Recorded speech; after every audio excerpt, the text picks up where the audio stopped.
Hi, welcome to the Somerset Sports Partnership. My name is Michelle Roberts and I'm here today to talk to you about the PE and School Sport Premium. I work for AfPE in the Southwest, and I also manage a large sports partnership in North and East Cornwall known as Arena. I hope you're all well. Some of you may have met me before. I did present at the Somerset Sports Partnership last year. So for those of you who have met me, nice to see you again.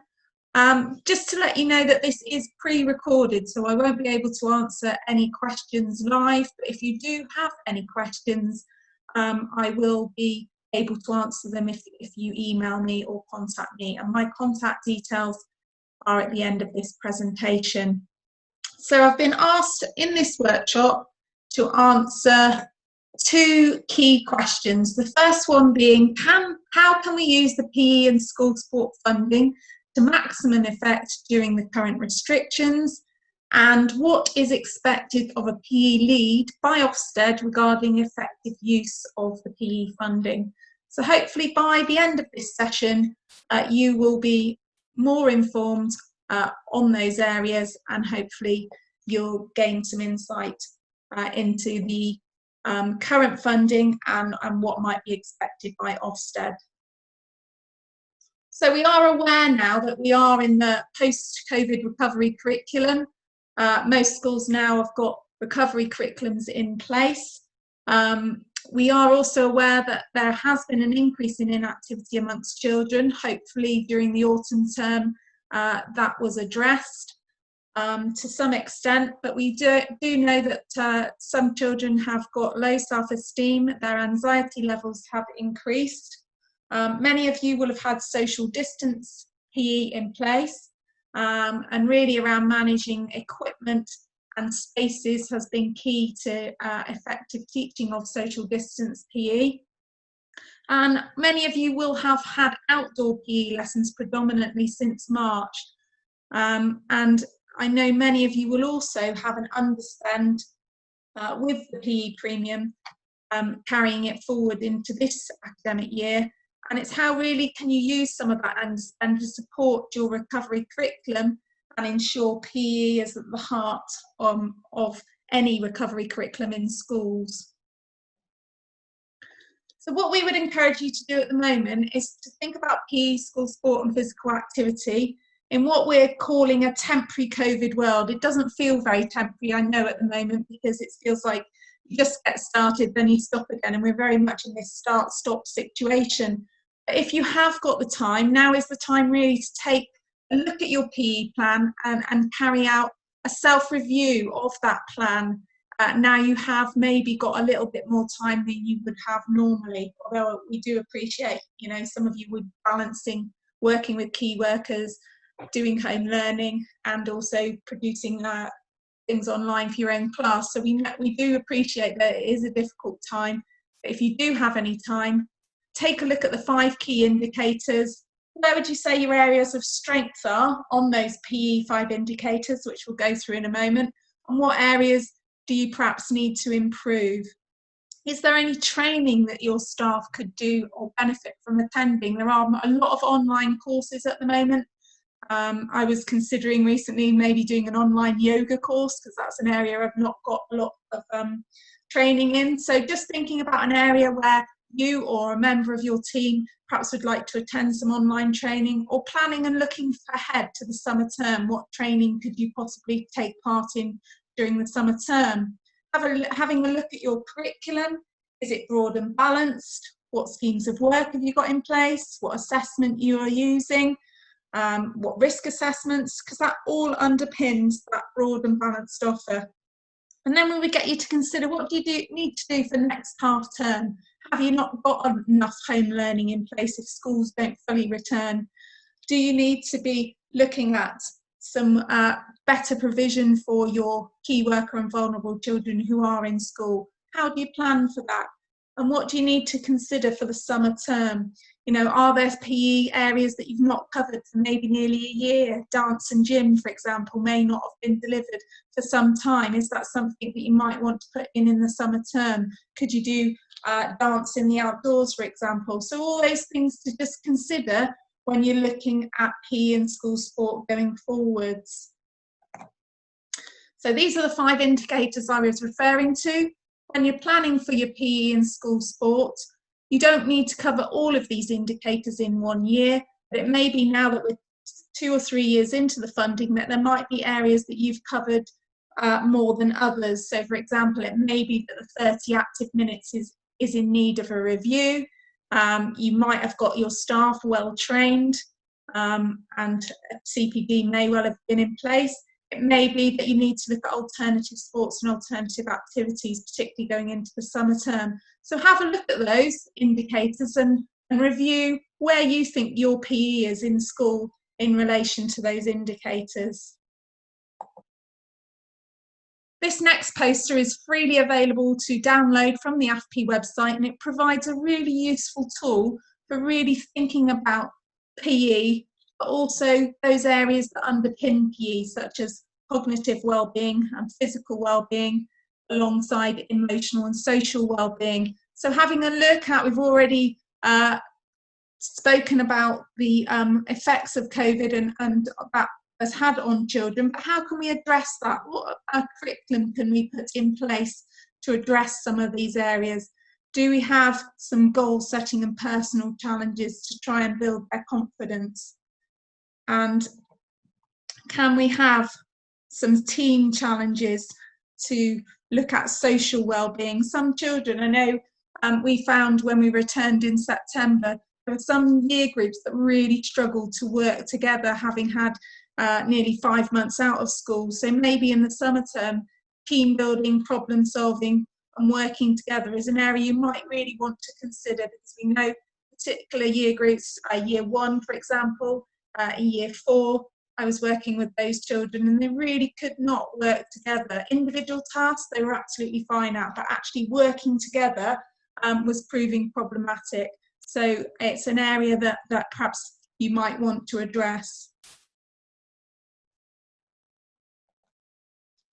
So the current COVID restrictions, the latest guidance was issued by the DfE on the 7th of January, and there were really no major changes to the delivery of PE in schools. So it still stands that schools have the flexibility to decide how they deliver PE. What was also interesting is there was reference in the new guidance to health and well-being and making sure school staff understand young people's mental health and well-being as a result of COVID, really, and there was some guidance in there. So it's worth looking at that new guidance, but also as you're planning for next half term or ultimately the summer term, is think about the health and well-being and what programs you're putting in place. And if you do have some underspend from last year, maybe some of that could be put in place. So AfPE's come up with top 7 tips for spending effectively your PE grant, taking account of the fact that we do have opportunities through COVID, but we also have challenges.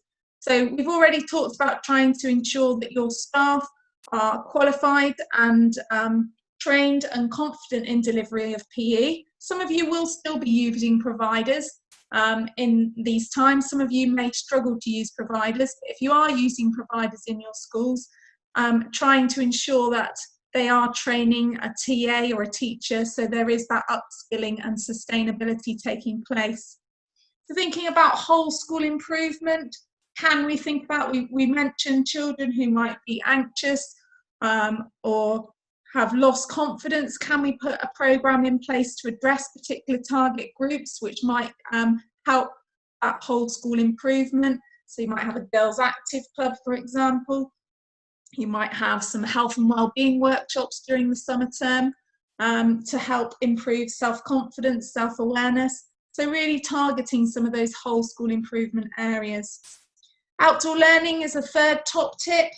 Maybe now, while there's not so many children in, you could carry out an audit of your outdoor areas and your playgrounds. Are they stimulating? Is there anything that you could do to provide more of a exciting area for children to engage? Can staff teach outdoor learning? So really with outdoor learning, we're talking about the environment and the areas, but also teaching outdoors. What equipment and resources do you need? I've recently been involved in writing some outdoor learning books. I think I mentioned this when I attended your conference last year. So these books have now been released. We have received 2 national awards for these books, which we're pleased has been recognised. But really these books have got a complete scheme of work in all the year groups, and they provide a really useful tool if you're starting on your outdoor learning journey and you're not quite sure how to link the curriculum to the outdoors. Also, if you've been doing outdoor learning for some time and you're looking for some new ideas. So those books are out there and provide a useful resource. Active travel is the 4th tip. So looking at, is your school a cycle-friendly site? Do you have storage options for children if they are able to safely ride their bike to school? Do you have cycle challenges or pedal challenges in your curriculum provision or in your overall health and wellbeing curriculum? 5th top tip, ensuring high quality provision. So really talking to your staff and looking at, is there any areas of training they particularly want to do? Where are they strongest? Where do they want support? So using this time to really look at what is the provision of PE in your school. And the 6th top tip is innovation. So really, you can use some of this funding to be more innovative. It may be that really home learning is really difficult for you at the moment. Could you create a platform or buy a resource to look at a platform on your website for home learning? There are lots of different home learning options out there, and some providers now, like iMoves, for example, have got within their website the ability for you to post things on home learning sites. So worth just having a look at, is there something you could do really differently during this time that could really promote PE at home? And then you might say, well, you know, we won't really do home learning once COVID's gone. However, that provides still a really useful resource to continue to engage your children in weekends and school holidays, keeping them physically active and setting them challenges. And finally there, the 7th tip is swimming. Now I appreciate swimming is really tricky at the moment. We had pools that opened before Christmas, then they closed again. We have many schools asking, what am I going to do about swimming? You know, it's really tricky. And all I would say at the moment is plan for the summer term in the first instance. Look at those children who you're going to be measured against. So the year 6s, try and get them an opportunity to swim. And then obviously year 5 would come next. But really, you may have to think about additional swimming opportunities going forward, maybe into the autumn term, because you might not be able to get all of your children through, obviously in the summer term. But don't forget swimming. It's a really important skill. It's one that your PE plan needs to evidence, and you are measured against it. But also there will be children in your school who have not swam maybe since last March. So, you know, really think about what opportunities you can provide them, and when the opportunity does arise and you can get back to swimming, you'll have the plans then in place. Active Derbyshire have put together some really useful case study examples, which can be found at their website there, which I've indicated. So some really useful best practice examples. So just thinking about online resources, what PE provision are you providing in your schools at the moment? What provision in PE are you signposting children to? And remembering really, as I've said, it should be about PE and physical activity. Joe Wicks is fantastic, but what Joe Wicks is not is a PE teacher. You may say this is PE that he's doing, but actually it is physical activity. So make sure you are signposting children to some PE lessons where they're actually learning some skills, such as ball skills, etc., not just physical activity challenges. And then thinking about what plans do you have for the summer term. Try and plan for high quality and then adapt it to meet the COVID restrictions. once known, rather than planning it from a COVID base. Plan for high quality and then try and adapt it. And there's a useful site there, www.thinkactive.org. Now that site has lots of different providers on the site, which can help signpost to some home learning. So some really useful websites linked to thinkactive.org. AfPE use This Is PE, which can be found on the North Yorkshire Sport website, which again is around promoting PE rather than physical activity. So, effective and sustainable use of the primary PE premium. This is a poster that AfPE have also produced. So do take a look at that one, download it, the things that you can use the PE premium for. And then most of you, I'm sure, are aware that you shouldn't be using coaches or specialist teachers to cover PPA. And also you shouldn't be using it to cover the minimum requirements of swimming. But do innovate, do have a look at where you need to go next based on that self-review.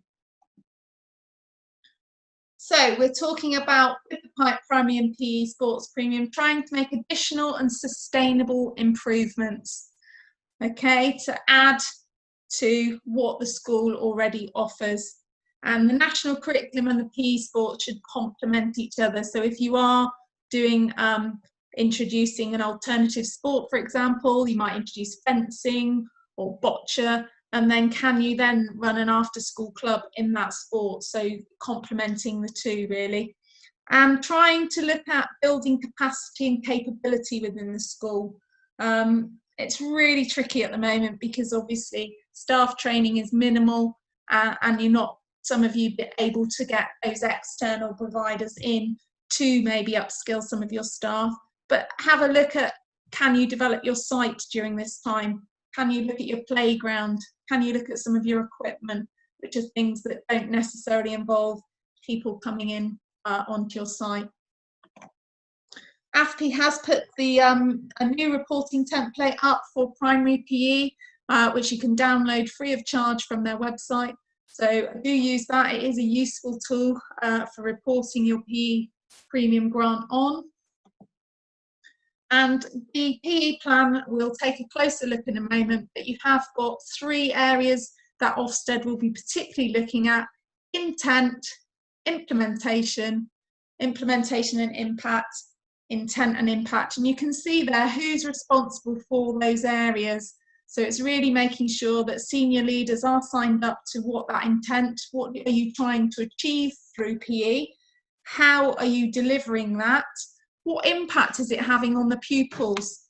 You know, could you perhaps do some pupil conferencing with those children who are in school at the moment? Or could you set up an online Zoom and get your children to talk about PE and what they enjoy about PE and what their improvements they'd like to see? And again, also maybe a Zoom with some governors just to talk about what you're trying to achieve through PE.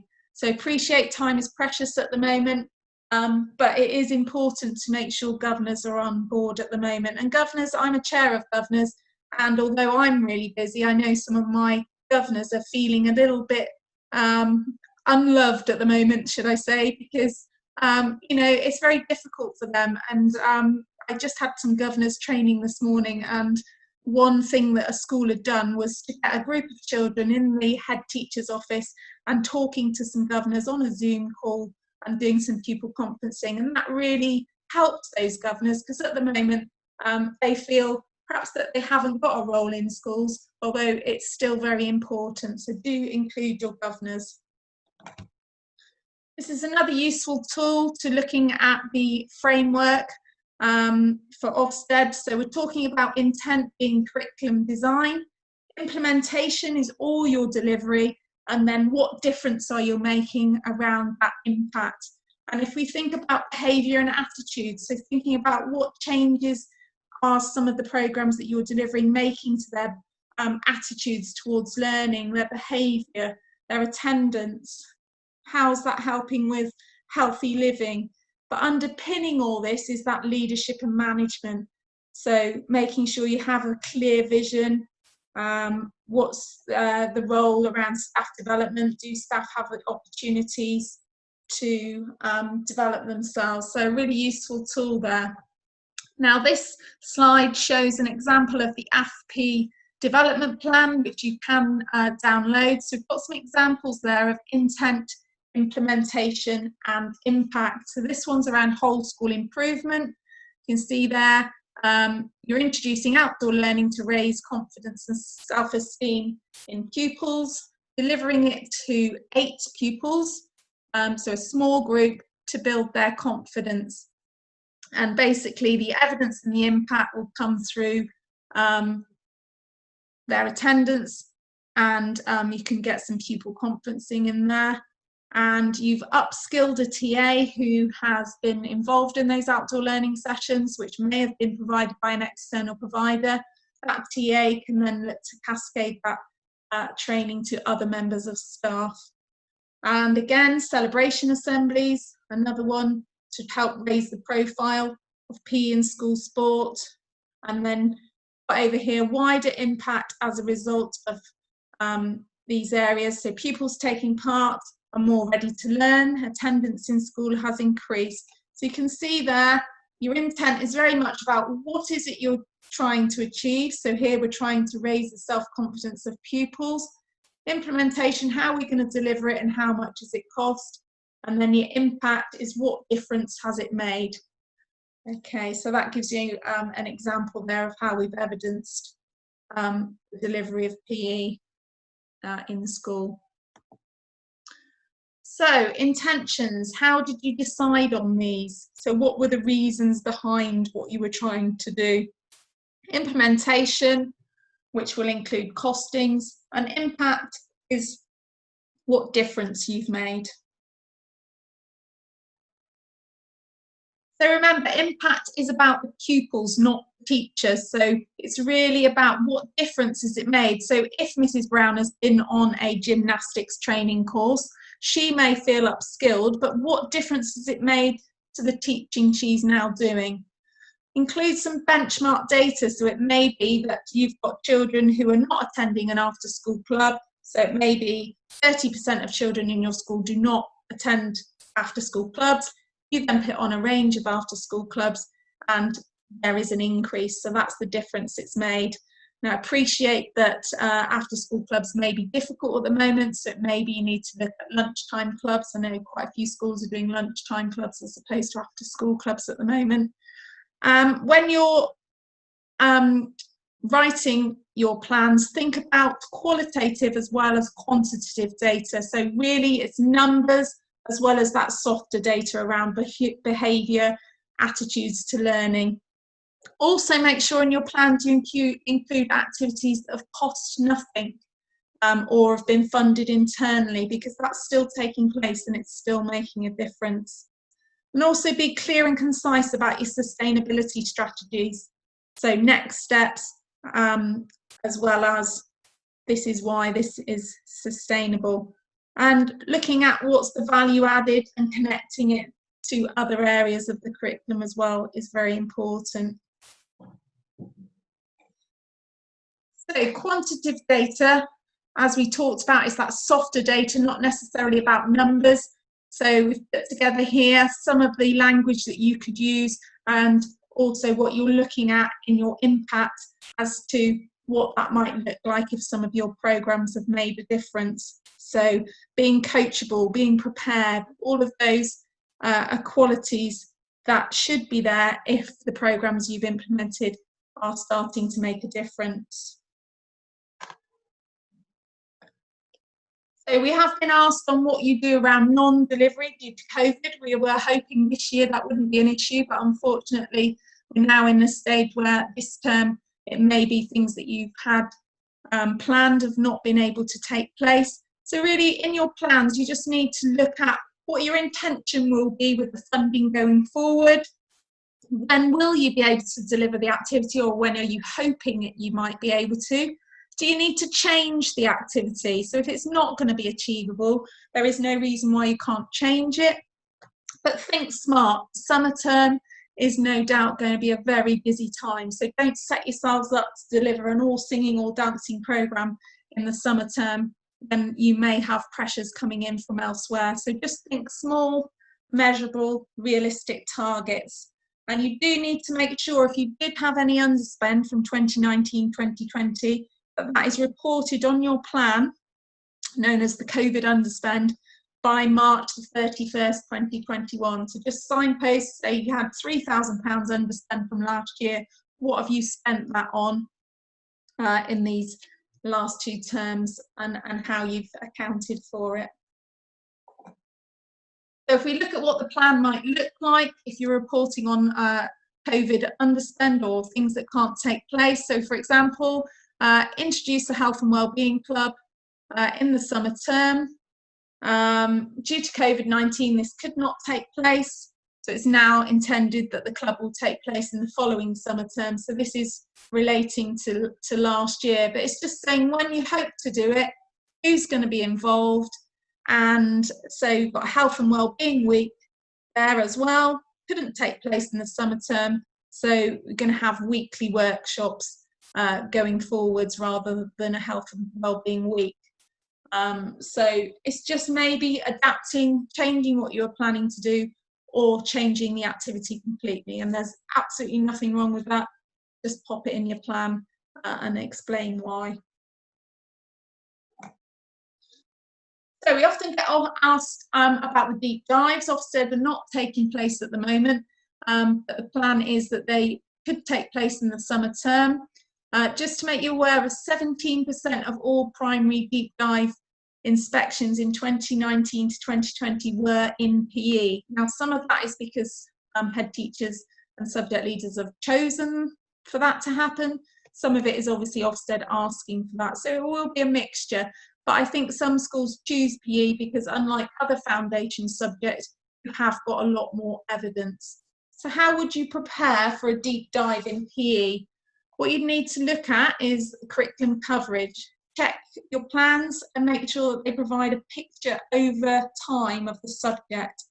And then have a look at, do you have a vision for PE? Have you got your curriculum map? Have you got a progression skills document? Have you got your sport premium evidence and your impact document?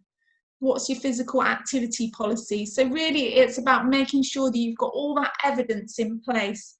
I know we had a deep dive in one of our local schools back before the first lockdown, and the PE in the school was reasonably good. The delivery was quite strong. They had a specialist who came in, I think it was something like 3 afternoons a week. But what Ofsted picked up on was the fact that they were paying for somebody to come in and doing all this great delivery, but they weren't using the knowledge of that person to look at the leadership and management of PE, and therefore the leadership and management of PE was raised as not being where it needed to be, and that they weren't necessarily deploying this specialist in an effective way to upskill staff within the school. So, you know, if you have got somebody who comes in, make sure that they are being used to upskill others, and also use their knowledge and expertise to support you in the development of the curriculum. So it might be the maths, can they support you in the progression skills documents, etc. And the other thing to make sure of is that your school website is up to date, and the learning environment reflects what your vision is for PE. So I go into many schools, and there's not one notice board up with PE even recognised, and that's really important. And appreciate that sometimes you have to really negotiate for that space for PE, but that notice board starts to be a tool for how your vision is reflected, but also your website as well, making sure you've got a dedicated area for PE, and that reflects what you're trying to achieve. So if you did get a deep dive, what they would be looking at is the subject leader and the inspector would be looking with you at what is your curriculum intent and what are you trying to achieve through PE. There could then be some lesson observations. Obviously it would depend on the size of your school, but up to 4 is what they are suggesting. Obviously in a small school you probably wouldn't get as many as that. They will talk to pupils and look at the work they're doing in PE, and that's where having some examples on your notice board or display boards really become a useful evidence tool. They will meet with the teachers and discuss the content of your curriculum, looking at your curriculum maps, looking at your schemes of work, and how it's sequenced. And I think when you're preparing for your deep dive, keep in mind those 3 I's, making sure that you do know and you're very clear about what your intent is in PE. You've got the evidence behind what you've implemented, and you have got information around impact, and that PE is making a difference to the children in your school, and you've got that evidence to back it up. So lots to take in, lots to think about, and I appreciate you. It is really difficult times, and some of you will feel very much under pressure at the moment with everything that's going on. And what we say is just keep your targets smart. Think about what it is you can do this half term. You're not going to solve it all in one half term, but think about your PE plan, what you want to do with that PE plan, and what you're going to implement now for the next half term and then in the summer term. And as Sue Wilkinson from AfPE would say, don't fear pressure, for pressure is what turns the rough stones into diamonds. And you will find that when we're under pressure, sometimes we produce our best work. So it might be a bit overwhelming at the moment. It might feel like everything's becoming too much, but just take some small steps and keep it smart and think about what could you really achieve in the next half term. What can you achieve for the summer term, and that will make the biggest difference, because sometimes the smallest things that you can do will actually make the biggest difference.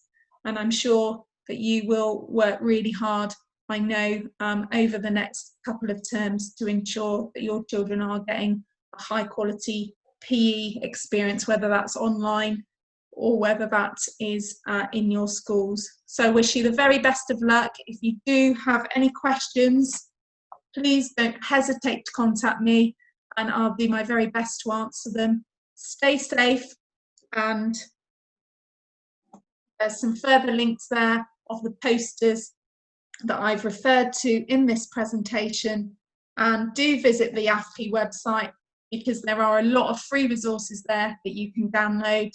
And to become a member of AfPE doesn't cost an awful lot either, if it's something that you wanted to consider. So all the information is there, and I hope that has been informative and you've got something to take away. So bye for now, and I look forward to hearing from you should you have any questions.